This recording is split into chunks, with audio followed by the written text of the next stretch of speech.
राजस्थान की जयपुर पुलिस को एक लड़की की लाश पड़े होने की खबर मिलती है। जब पुलिस मौके वारदात पर पहुंचती है तो देखती है कि सड़क किनारे एक गड्ढा है। उस गड्ढे में लड़की की न्यूड हालत में लाश पड़ी है और लाश के बराबर में ही पुलिस को कुछ सामान पड़ा हुआ मिलता है, जैसे कि खून से सना हुआ तकिया, चादर और लड़की के कपड़े। पुलिस इस मामले की तफ्तीश करती है, सीसीटीवी फुटेज खंगालती है और इसी सीसीटीवी फुटेज खंगालते हुए पुलिस को एक ओमनी वैन दिखाई देती है। जब पुलिस उस ओमनी वैन के मालिकों के बारे में जानकारी जुटाती है तो पुलिस 2 लोगों को हिरासत में लेती है। मगर जब उन दोनों से पुलिस पूछताछ करती है तो ना सिर्फ इस कत्ल की कहानी सुलझती है, बल्कि 2 साल पहले हुए एक ऐसे कत्ल की कहानी भी सुलझती है जिसके बारे में किसी ने सोचा नहीं था। ये एक ऐसी कहानी है जिसमें पुलिस ने एक केस को सुलझाते सुलझाते 2 केस सुलझा दिए और जब दोनों केसों के बारे में पुलिस को पता चला तो पुलिस वाले भी हैरान थे कि ये लोग कितनी बेरहमी से लड़कियों की हत्या करके उनकी लाश को सड़क किनारे इस तरह फेंक दिया करते थे।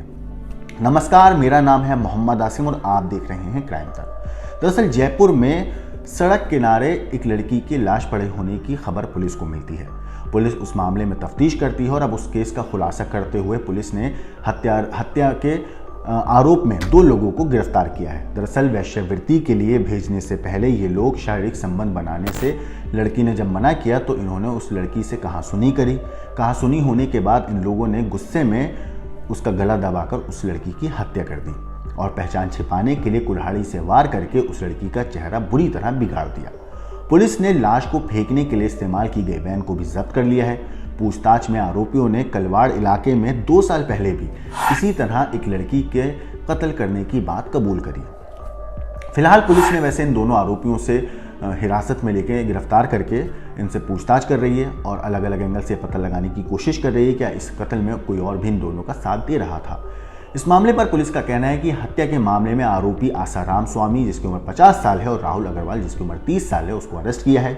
रविवार सुबह करीब 6 बजे मंगलम सिटी के पास सड़क किनारे न्यूड हालत में महिला की चेहरा कुचली हुई लाश मिली थी। पुलिस ने हत्यारे को पकड़ने के साथ ही महिला की पहचान के प्रयास शुरू किए। पुलिस की 45 टीमों ने लाश फेंकने वाली गाड़ी को ढूंढने के लिए सीसीटीवी फुटेज खंगाले।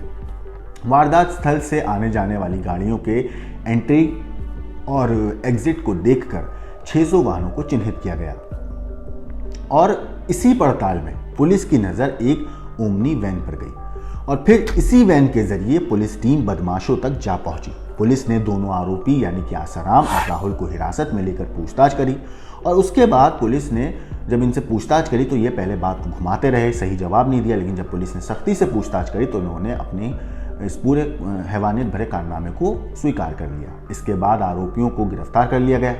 पुलिस ने इन छात्रों से इस वारदात के पीछे की सच्चाई जानने की कोशिश करी तो पूछताछ में आरोपियों ने बताया कि पश्चिम बंगाल से 40 साल की एक महिला को वेश्यावृत्ति के लिए ये लोग जयपुर लेकर आए थे। वेश्यावृत्ति पर भेजने के लिए इन्होंने महिला को अपने साथ रखा था और रविवार रात को निवारू रोड स्थित मकान पर दोनों ने पहले शराब पार्टी करी। शराब पार्टी के बाद दोनों ने महिला से उनके साथ शारीरिक संबंध बनाने का दबाव बनाया, लेकिन महिला ने मना कर दिया, जिसके बाद काफ़ी विरोध किया इन लोगों ने और इसी विरोध करने पर गुस्से में इन्होंने महिला की गला दबाकर हत्या कर दी। इसके बाद उस महिला की पहचान को छिपाने के लिए कुल्हाड़ी से चेहरे पर कई वार किए, गर्दन के पीछे और सामने की तरफ भी वार किए। हत्या करने के बाद लाश के दोनों पैर इन्होंने तौलिए से बांधे और बेडशीट से बांधे। इसके बाद देर रात कार में डालकर शव को मंगल सिटी की तरफ जाने वाले रोड के पास गड्ढे में इन्होंने फेंक दिया और वहां से फरार हो गए। मगर लाश के पास ही पुलिस को एक प्लास्टिक के कट्टे में महिला के कपड़े, तकिया और खून लगी बेडशीट फेंकने के निशान मिले थे और उसके बाद वहां से सबूत पुलिस ने सारे इकट्ठा करे। जब पुलिस ने इन लोगों से और सख्ती से पूछताछ करी तो इन हैवानों ने पुलिस को साल 2022 में हुए एक कत्ल के बारे में भी बताया। असल में जब पुलिस इनसे इनके गुनाहों के बारे में जानने की कोशिश कर रही थी तब पूछताछ में सामने आया कि साल 2022 में भी इन लोगों ने एक 19 साल की लड़की की ऐसे ही हत्या करी थी। उस दौरान भी आरोपी आसाराम और राहुल ने अपने साथी सुनील कुमार और मनीष उर्फ कनक के साथ मिलकर हत्या को अंजाम दिया था। उस वक्त भी आरोपियों ने उस लड़की पर शारीरिक संबंध बनाने का दबाव बनाया था। जब लड़की ने मना किया तो तब भी उस वक्त आसाराम, राहुल और सुनील कुमार ने उसके साथ पहले गैंगरेप किया और फिर आरोपी राहुल अग्रवाल और मनीष जो है इन लोगों ने सारा का सारा मनीषा माफ़ कीजिएगा उन लोगों ने वारदात को अंजाम देने के बाद उस लड़की की भी हत्या कर दी थी। वैसे आपको बता दूं कि राहुल अग्रवाल और मनीषा जो सगे भाई बहन हैं, मनीषा के सामने ही तीनों आरोपियों ने लड़की के साथ गैंगरेप की वारदात को अंजाम दिया था और उसकी हत्या करके चेहरा बिगाड़कर कलवाड़ इलाके में सुनसान कच्चे रास्ते पर लाश फेंक दी थी। कलवाड़ थाना पुलिस ने हत्या के मामले में सुनील कुमार और मनीष उर्फ कनक को गिरफ्तार कर लिया है। इस मामले पर पुलिस का कहना है कि साल 2019 में आरोपी आसाराम स्वामी और राजपाल सिंह ने झोटवाड़ा इलाके में किडनैप करके एक लड़की के साथ गैंगरेप किया था। मई 2022 में आरोपी आसाराम स्वामी, राहुल अग्रवाल और सुनील कुमार ने मालपुरा गेट इलाके में रहने वाली युवती से गैंगरेप किया। विरोध करने पर तीनों आरोपियों ने उसकी हत्या करने की मंशा करके इस पूरी वारदात को अंजाम दिया था। दोनों मामलों में आरोपी आसाराम को गिरफ्तार कर लिया है और उसके बाद जेल भेज दिया गया है। मगर इस पूरे हत्याकांड में सबसे बड़ी चीज़ ये चीज़ जो है सबसे पहले सामने आई थी कि जो आरोपी है आसाराम, उसने ना सिर्फ हत्या करने के बाद लड़की के चेहरे को बिगाड़ा, बल्कि एक पूरी प्लानिंग के तहत उस लड़की के चेहरे को उस तरीके से बिगाड़ा गया कि किसी को भी ये ना पता चल सके कि उस लड़की की पहचान है क्या आखिर।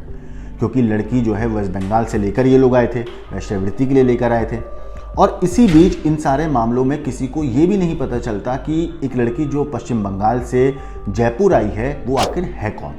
पुलिस जो है जयपुर के आसपास के इलाकों में छानबीन करती रहती और कभी भी इन लोगों को लग रहा था कि पुलिस इन तक नहीं पहुंच पाएगी। मगर आखिरकार पुलिस ने इन लोगों को पकड़ लिया है और न सिर्फ इस केस की गुत्थी सुलझी है, बल्कि साल 2022 में हुए उस हत्याकांड की गुत्थी भी पुलिस ने अब सुलझा ली है। फिलहाल ये सारे आरोपी पुलिस के गिरफ्त में हैं और पुलिस इस मामले में कोशिश कर रही है कि इन लोगों को सख्त से सख्त सजा मिले, इसलिए पुलिस हर तरीके से सबूतों को इकट्ठा करने की कोशिश में लगी हुई है। फिलहाल इस पूरी स्टोरी के ऊपर आपका क्या कहना है, क्या सोचना है, हमें कमेंट करके ज़रूर बताइएगा। बाकी देश और दुनिया की क्राइम की खबरों के लिए देखते रहिए क्राइम तक।